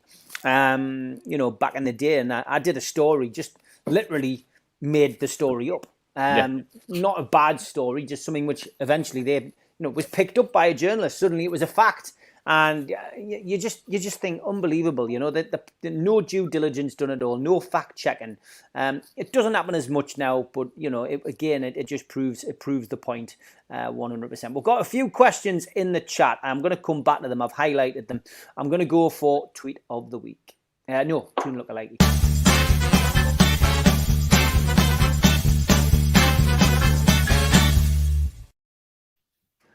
Okay, we do have one Steve Hasty lookalike, and it was sent by John. He went, I'm not sure Hasty suits his new glasses. I don't know. They look quite good. They're all right there, man. That's rather distinguished. Yeah. That's a rather distinguished one we've had this week. But as we've already said, for the reason that we're paying tribute to Spencer this week, there is no dog references. So we have got a cat, though. Phil Foden is a cat. Yeah, no. Thank you to Stuart Piper for that one. Very, very good. That and I did get sent that a couple of times by people. There are, yes, beautiful. There's the cat. Now, Nicky Woff putting a complaint in because our last lookalike didn't get shown. So there's last week's, and there's this week's. So there you go, Nicky. Very good. Thank you for sending it in. That's Michael J. Fox and Declan Donnelly at the bottom, and Eddie Howe. And Eddie Howe looking like Amanda Staveley, I think. So brilliant. Good stuff, Nicky. Thank you for sending them in. Can I just say Gareth Southgate and William Defoe from Fantastic Mr. Fox look similar? Wow. Very good. Gabby. Very good. This one was, I had to squint at this one and put my glasses on. What a day for Keith Patterson and Steve Ray to spend their Sunday afternoon. Brilliant. Brilliant. I can just picture him like sitting rewinding his TV and getting that photograph and then doing that. We've created a monster with this lookalike thing. We really have. You mean you want to get hair, Steve? We'll have to grow some hair. We'll have to, mate. Dr. Cynic. Thomas Shelby and John Stones from, I think that was from Rita. Them eyes were uncanny. This one. Ooh. Hey. Now that's from a conspiracy theorist. It is. But it could be true. It might not be. But if it's not, it's a bloody good lookalike. Last few for today. Brazil fan and Van Damme from John. Awesome. That's brilliant. Very good, that. You've watched that film too many times, John. Top three. A pitch invader and Fabian Schär. Wow. Hey. Just needs a shave, doesn't he? Yeah. And a shirt. And a shirt. This one from Toon Boy. Al Walid doing his own lookalike. Is that his brother? Yeah. It is. It's his brother, mate. I thought it was because I've spoken to his brother before. The winner this week, it was always going to be from Tom Dixon, the Polish manager, and Mitch. I sent you that first. Never been given that to Tom. I sent you that first. I had it. I've got to be honest. I had it from that many people, Stu. I didn't know, and then obviously I mentioned it on the show on the Professionals the other night, and I think I probably got lost in translation. But if you sent me that first, you did. But Tom, thanks for. I think Tom's photograph selection was better. That's why I was up for the double, wasn't I? I had the tweet of the week and lookalike for the week. I think that's why I picked that one because the photos were more similar. I mean, but you get the picture. Get them in. We've got enough Steve Hasty to last a lifetime, by the way. So we'll be coming back to them next week. But thanks to everybody for submitting them. Keep them coming in. Send them to me at Twitter at Steve.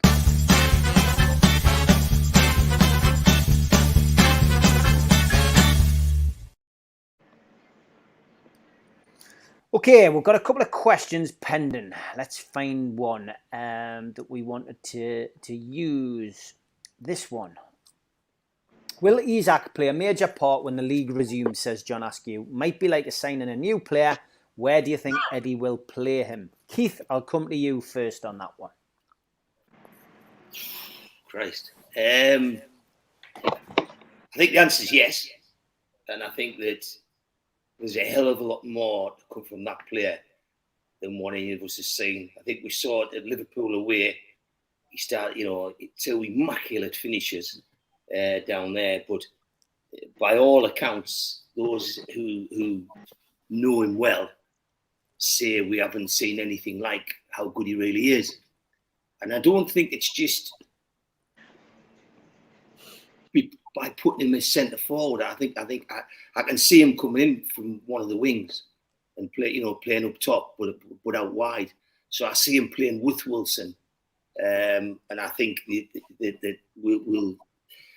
I think we're quick to judge. I think sometimes as Newcastle fans, it's all happening so quick, and there'll be some people thinking he maybe isn't as good as he really is. But these people don't spend 63 million on a duck egg, and nobody suggested that. But I think he's going to be something special, and that's why I think when we come back, cup match, Bournemouth, Sheffield Wednesday, I think he'll feature in both. He's obviously had the benefit of not going to World Cup, but I think he'll be one of our biggest players in the second half of the season, and I'm very confident we'll finish top 4, and I don't see us getting knocked off third spot. I think we've finished second or third this year, but I definitely see us finishing top 4, and I think Isak will be a big reason behind a lot of that. I still expect signings coming in. I know January's a hard window, but I still expect movement, and I think Newcastle can go on without the dodgy VAR decisions and have an equal back half to what we had the front half, and I think that he's going to be a big reason. It's not, people say, is he like a new sign? I don't think it's a case of a new sign. I just don't think we've seen him. I don't think we've seen him at all. We've just seen short minutes of the lad, and I think he's going to be something special. So yeah, I see him getting his game every week. That's what I think. Stu? I think it'd be like a new signing. Just because you said it wouldn't be. No, to answer the questions there, will Isak play a major part when the league resumes? Yes, I think he will play a major part, as will probably 60 to 70 others. Although the squad's bigger than that, there'll be a hardcore of, I reckon, about 17, 18 players that'll be rotated, and we'll have to accept now we're a bigger club, but we're not just going to have a starting 11. And if you look at the Manchester Cities, we're obviously model ourselves on to catch and surpass. That's what they do. They'll keep the defence as steady as possible, and they'll rotate the forward 6 positions as and when we keep them. The advantage we've got this season is we won't have as many games with lack of European football for us. So Isak will come in. He could play centre forward if Wilson's injured, but I've been consistent in the fact that for me, that Wilson is Eddie Howe's centre forward. He understands it. He knows how to lead the line. I don't think he's ever let us down when he's played for us. So could he play on the left? Yes, he could. But is he going to track back? Probably not. Could he play behind Wilson in Willock's role? Yeah, he could do that. Could he play in Mickey's role? He could do that as well. So we can't just bang on the rest of the season, everyone being injury free and having the full squad to choose from. So there'll obviously be choices and changes that'll be made. But Willock will play a part in it. Peggy will play a part in it. St. Max will play a part in it. Wilson will play a part in it. Isak will play a part in it. So yeah, they're all contribute significantly to what I think will be our highest league finish in at least 15 years. Okay, Steve, it's an interesting one. Isak, I do feel, will be like a new player. Where Eddie Howe plays him, I really don't know, but it's a nice problem to have. It is, and congratulations to Stewie and to Keith for writing 2 contrasting headlines for the Chronicle there. Well done. Be interesting to see which one they pick. They'll probably pick them both on different days. In the same article. Yeah. No, I mean, it is. And this is what we're going to have to get used to. As the club is more successful, as the team is more successful on the field, competition for places will become more difficult. Bigger and better signings will appear.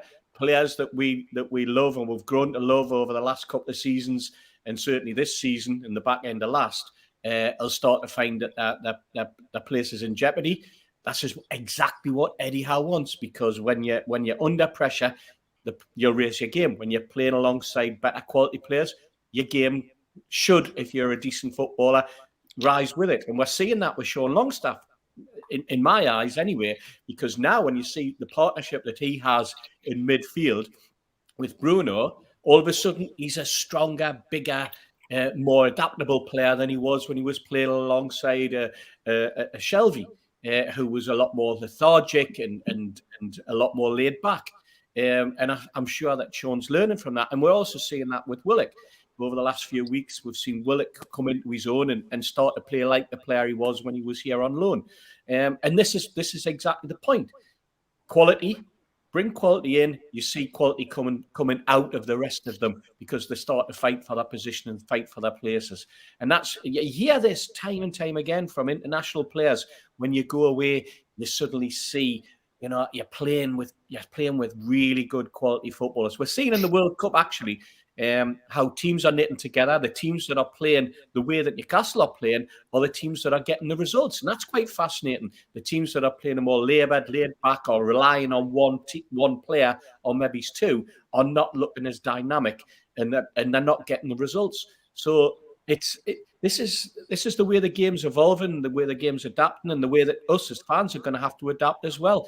So I think that the Isak problem is Eddie Howe's problem, not ours.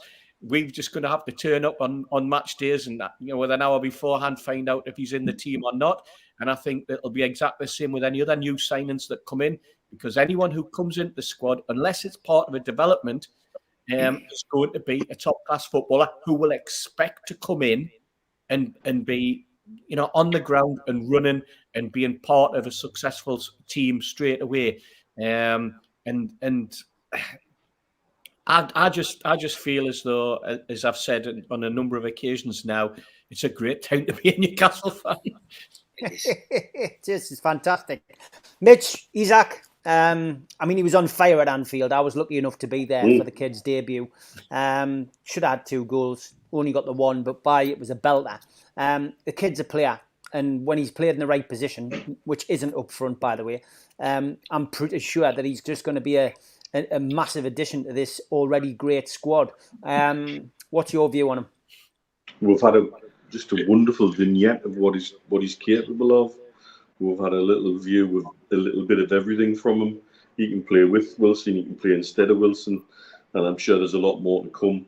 He's bound to have an important role. We've lashed out a hell of a lot of money for him, and he was identified a long time ago as a player that we wanted, but we never thought we would get, and then the deal suddenly was able to be made. And so he's already proven he's at the level we need him to be. He's already proven that he's ready for the Premiership and then some. So of course it's going to be fantastic to have somebody ready to come in, fit, healthy, hungry, hopefully as well, to show what he can do. And there's only benefits in that. There's no negatives for me. Yeah, it's fantastic. I just genuinely think the kid will be a player, and he'll go on to play his part for us. So exciting times. Steve? Yeah. What position do you think he's going to? He's going to play. I think he's going to probably play wide on the right. So he's competition for Almiron, isn't he? He's competition for Almiron. He could play behind the front player. He could play just off Callum Wilson's shoulder. Could be given a free role. But I expect him to play wide right. But he'll play where Eddie Howe tells him to play, and I'm pretty sure that he will get the best out of him. Here's another question though. Let's move on to this one. Michael West asked this earlier. Has Dubravka, Mitch, got a future at Newcastle United? Not for me. He's pissed on his chips and then some. Okay. Steve Hasty? No, I agree. I think has something happened? Have Man United said that they're sending him back? Or is Man United clearly aren't interested in him. Well, they're interested, but he's there as the third team backup, isn't he? The third place backup, and sometimes he hasn't been that. But all of a sudden, it's like, are they going to send him back? Is it? We don't know whether there's a clause in the contract that says they can send him back. He might have to stay for the full year. But as Mitch says, he couldn't get away quick enough because he thought he wasn't going to get a game behind Pope. Now he can't get a game behind Heaton in Man United. Within 24 hours, that Instagram post he put on, where he'd come on the boys and he's watching Man United on the telly. Yeah. Sorry, bye. Yeah, exactly. But when you can't get in the squad behind Heaton, who, like I say, must be in his 80s by now. He seems to have been around forever. I mean, Nick Pope knocked him out of the place at Burnley, didn't he? About 4 or 5 seasons ago. And then I think he go to Villa for a time. He was injured, etc., etc. No, I think Dubravka's days at Newcastle are over. But I'm more interested in what we do with Karius, to be perfectly honest, because there was a player that was desperate to come to Newcastle. He's sat on the bench. Will he get an opportunity in the cup? What will happen with Darlow? All our goalkeepers are of the same age, but that's not a problem because the goalkeepers it's one of those positions that seems to mature with age. So all in all, I think Dubravka is probably going to leave Man United, come back to Newcastle, and immediately be sold, and probably end up in Europe somewhere like in Spain or somewhere like that. So. Yeah, okay. Dubravka, Stu, your thoughts? Can anyone answer who that is? The Batman villain. The Batman. Oh, yes. Is it? Yeah, it looks like that, doesn't he? Off and off. Dubravka, I think he's kicked his last ball for Newcastle. It's a shame because I rated him highly. But you've got to echo what Mitch has just said there regarding the way he cozied himself up to Man United, thought he was going to get a lot more game time than he has. And whether it's an attitude thing or an injury or his lack of ability or they perceive his lack of ability, it's a combination where it's a poor mix where to me, I think you come back in the dressing room and you could be a spoiler. And I don't think Eddie Howe would allow that. Keith? Half and half. Maybe have a different view to everyone on this. I think we very, very weak once Pope's gets an injury, and I just think that I just see things in black and white, and I think Darlow's not the answer. He had a good powerful. He had a good patch for us when injuries hit us a while ago. But for me, I think it's time to move Darlow on. I have more faith, I think, in Karius, and I haven't seen him. Just look at his background and look what he was like before he went to Liverpool. But for me, it's one of the positions we've got to strengthen. You look at building a squad. People talk about getting a right-sided centre half to nurture, into Shah's position. Talk about a right back to come behind Trippier. When you look at the ages. But goalkeeper, if we were playing Man City away tomorrow and Pope was injured, I'd shit myself. You know what I mean? And I just don't think the gap between Pope and Darlow was mammoth. And I always thought that Dubravka was. I thought Dubravka and Pope fighting for that shirt was just great coverage. And I thought if we went and played anybody in the league and someone said, "Oh, Pope's injured, Dubravka's in," I'd have said, "Well, he's an able keeper and he's done a good job for us." But I'm with Mitch. You know what I mean? He nails it in a nutshell. You can have class. If you want to look at class in football, look at where Almiron handled Grealish. He made him look like a fool, and weeks later, Grealish stepped down. Dubravka could have used the same class. When he went, he could have just turned around and said, "I've loved my time at Newcastle. I love the fans. I'd never be ashamed to go back there, but I just feel as I've got a big opportunity Man United I wanted to take." And I think people would have accepted that and welcomed him back, but I don't think there is any way back from him. And I think Stu just covered it there when he said, about being a spoiler. If he came back to that dressing room, his toys are out the pram. He's got a dummy on, and I've always been a big Dubravka fan. I've always thought he was great, and for me, I was one of them that said that he shouldn't lose his shirt. He should start the season with his shirt. That's what it started. I was exactly the same. Yeah, and I just thought, give the lad his shirt and then let Pope take it off and let them fight for it. But Dubravka hid that out. He just went off, and every one of us on here said, "Well, he's just going to be sitting behind the gear. He's just going to be a sub at Man United." So if he'd gone to a club like a West Ham or an Everton or obviously not Everton because they've got the England cable. But if he'd gone to a club where you think, "Oh, I can see him getting a game every week," but for me now, I would like to see Newcastle go and buy a younger keeper, somebody that's prepared to nurture and work behind Pope and learn off Pope and grab the shirt when he can, and then be proper presence for Pope. But I'd like to see us go and get a goalkeeper because I just think beyond Pope, we've got nobody. Keith, I think we've all commented as well that there's no sentiment now. The trajectory Newcastle are on. Yeah. We can't have sentiment, and that's it. He's burnt his bridges, move on. Next. It's a good point as well because this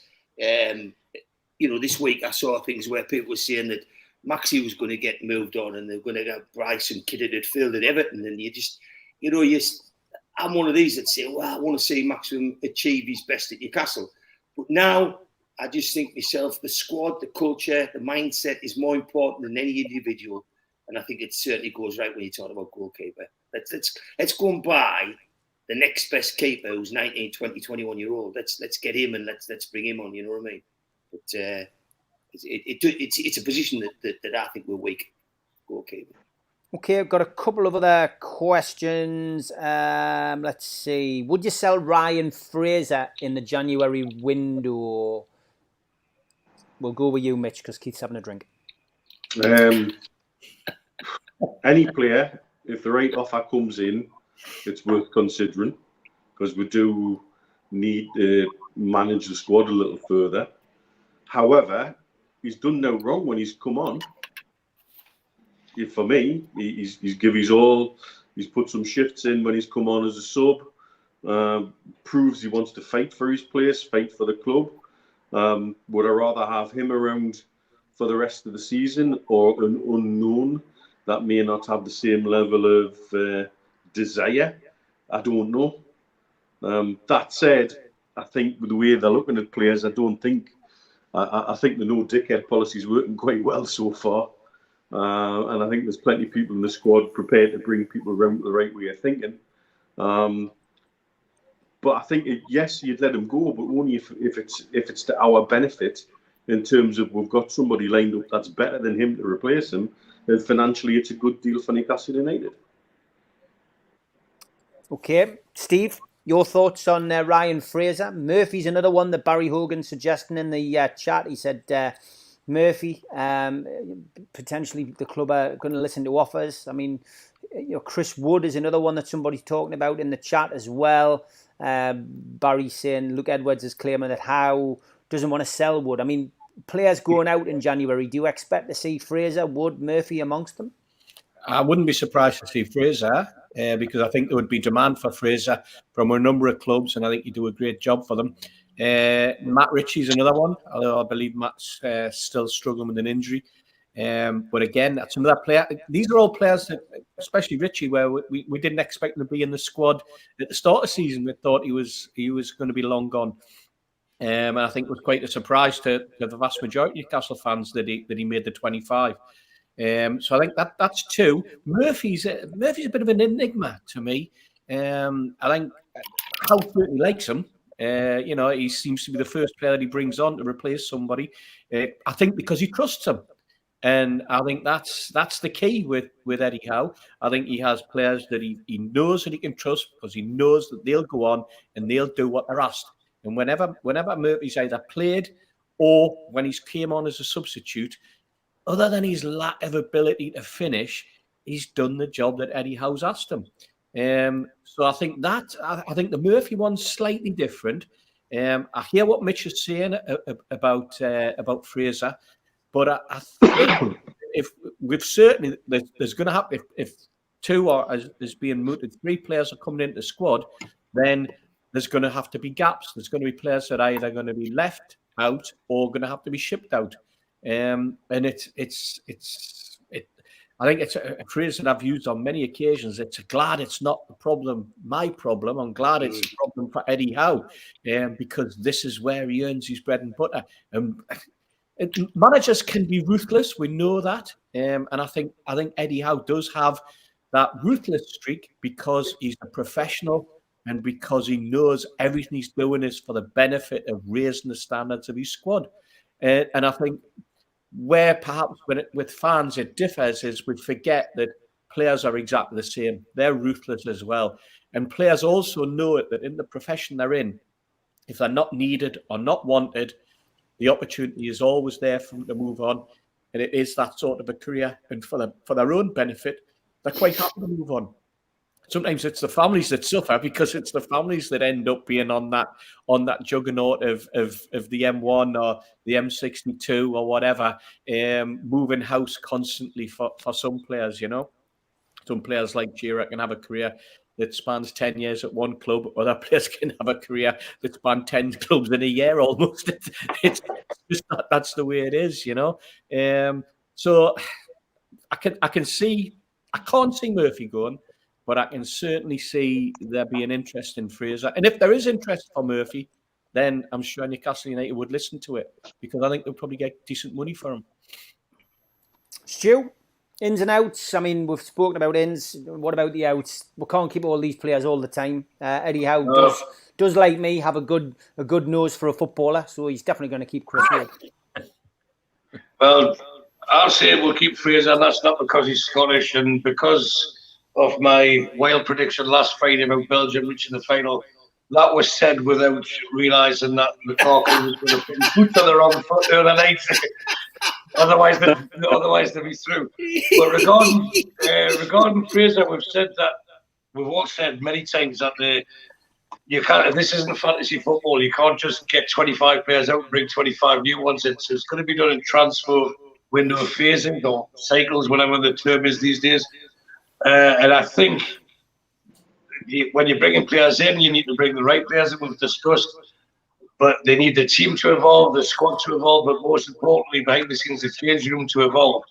And I believe Fraser plays a good part in that. I also think there's a few people in that squad that I would personally pick before Fraser to leave. And if you're going to push us for names, but if not, I'll volunteer them. You've got a left back, Dubbett or Lewis. One of them should go. Richie should go. So there's at least two. I would get rid of Murphy before Fraser. There's three, because we're going to be bringing people in, and we've talked about sentiment. And as Steve Acey said before, you're bringing people in at the top end of the squad. People at the bottom end of the squad have to come out. And as Lester Ransom once said, that's life. So these people will go with our blessings, and they've wanted to stay, and that's why they'll get a good reception when they come back. But we go back to what I said earlier about no sentiment. If we want to be the club we want to be, and the club the owners want us to be, there will be hard decisions that will be made. And thankfully, it's Eddie Howe's decision, and we've got no reason not to doubt him or to trust him. And I'm sure you'll get it right. Everything else right so far since you walked through the door. Same question to you then, Keith, in another different type of light. You've now gone. You're going. We've gone from morning, noon, and night. We're back. Now we're butterfly. The sun's gone down. It's the sun's gone in for the night. So, Often happens. It'll get a good headline. The Chronicle made. It's been it got up to 33 yesterday. So the weather's been good. 28 to 33 all week. In terms of players, I'm a bit like Stu. I just sort of stick names down, and I think when you go into a season like this and you're going to bring, say, 3 people in, if you're going to give them a squad number, you've got to take 3 out. So I tend to look and say who's at risk, and I'll surprise you with some of the names I've got. And I'm like Stu, just it's only an opinion, but my opinion is that I think that in the offensive positions, I think, unlike you, Steve, I think Wood, I think Murphy, I think Richie and Fraser, who play in the attacking positions. I think if offers came in for any of them that with the right kind of offer, I think they would go. And like Steve Acey just said, you probably would get good money for Murphy now. But don't forget he's 28, So keep him another season or another 2 years, and you're probably getting out for him. But I really believe that there'll be good money in offering this in January for the likes of Fraser, and that's probably, again, it's probably good business to get a shirt back so you bring people in. But when you come to more defensive positions, I've already said I'd get rid of Darlow because I want to see somebody who can rattle Pope, somebody of that kind of ilk. But the people I would look at for defenders shirts, I think Lascelles is at risk, because even though he's a model pro and his club captain and done a great job, I still think that he's not close to getting a centre-half position at Newcastle, in league games. And I think Manquillo, isn't the answer for Trippier. I think Kraft is, but I think Manquillo does a job. But I think, again, there'll be money for him. And I think Target.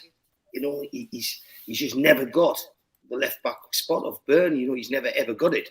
And they say that Newcastle's looking for a left back all the time. So you could see them buying one, and then they've got Burn already sat there, bringing the left back in, and moving Target on. It just seems as though it was a no-brainer to buy him. They got him for a good deal, but it doesn't seem as though he's hit the button. Otherwise, he's never getting a start.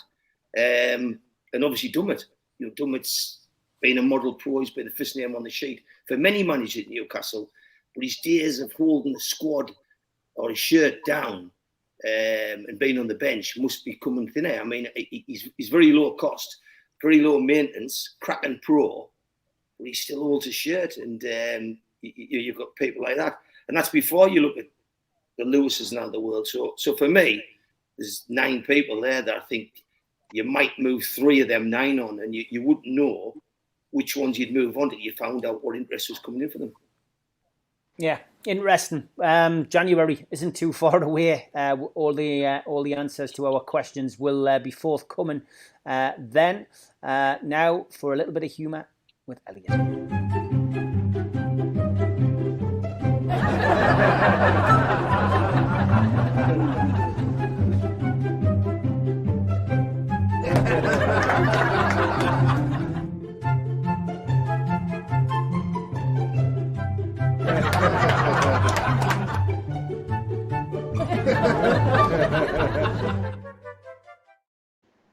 Comes with a woke warning, so if you're easily offended, look away. A bloke just offered me 40 grand a year to work for him at the Brittle Bone Society. I snapped his hand off. Oh, dear. Very good, Elliot. A little bit near to the bone, that one. But thank you for that. Hey. Predictions. England versus Senegal. That's where we'll finish, Mitch. How do you see that game going? Having a feeling of an Italian 90 moment with the Cameroon game. Something like 3-2 after extra time. 3-2 after extra time. Steve Hasty? Funny, I was thinking of exactly the same. Like the Senegal, England, Cameroon. The same thing went through my mind. I think it's going to be a difficult game for England. I think they're tough, they're hard. They've got a bit of pace about them. But I think it'll end up 2-1. I don't think it'll go to extra time. I think England will win 2-1. And just before I move on to Keith first, not Stu, I just want to ask how your liver is, Steve. I've got to be honest, you got a commendation from Mitch and Stu on the professionals. They said you did very well on a session with them. I tell you, well, we had 2 sessions, to tell you the truth, and I think they both merged into one. And thank God on Monday and Tuesday I was able to go and lie on the beach for 2 days. Because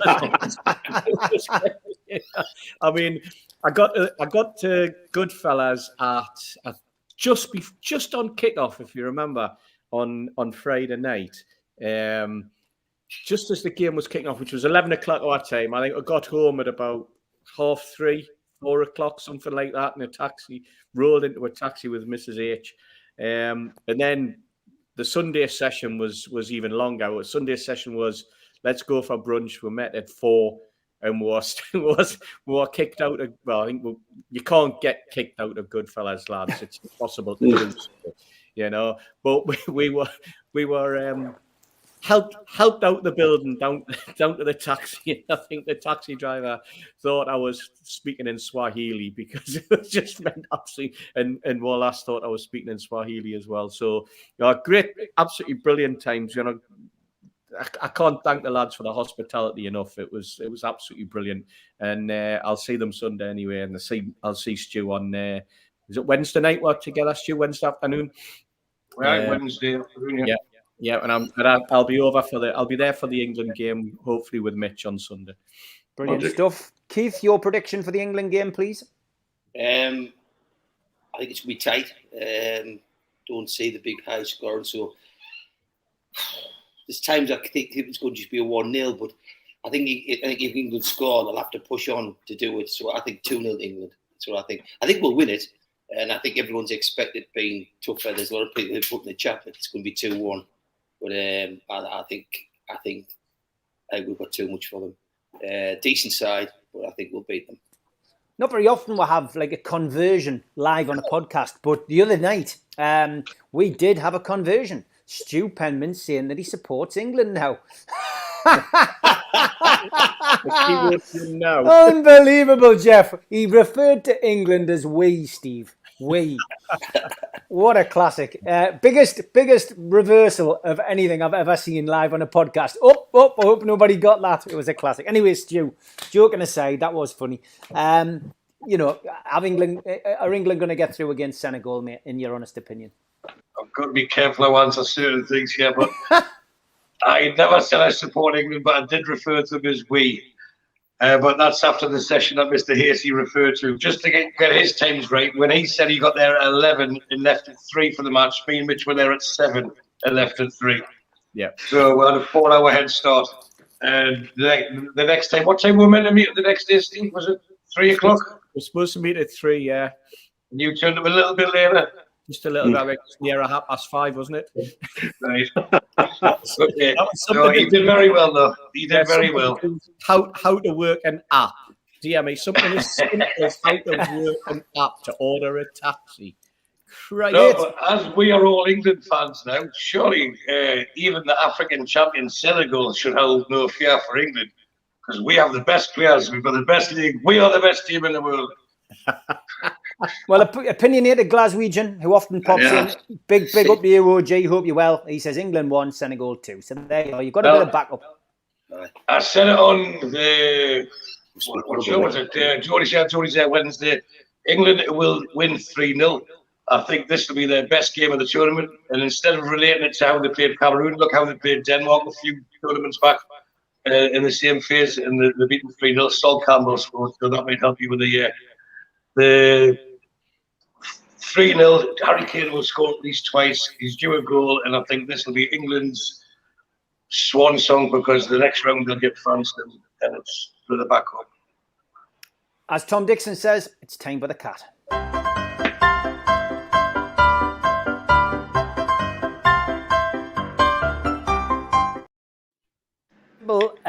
Effective, usually these. Not often we get an addition to the usual text, but this one, Wraith, your boiled egg nuns. Oh, from Mali, Mexico. Spelled boiled wrong. And Mexico one as well. Yeah, dear me out, boiled egg.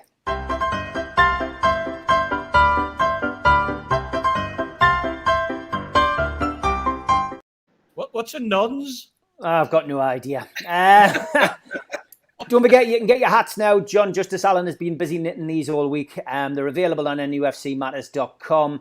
And the Food Bank t-shirt, the signed Lee Clark one, is still on my Twitter, @SteveWraith. That's rolling over to next week. So you want to get a bid onto that, please do. We'll come back to John's clues as well next week. I haven't forgotten. I just couldn't load them on the system this week. So thanks for everyone. Thanks to the mods. Thanks to everybody in the chat. Thanks to Mitch, Steve, Stu, and Keith. Enjoy the game on Sunday. Enjoy your trip away, Stephen. Look forward to seeing you soon, lads. Take care. See you later, lads. Thanks, everyone.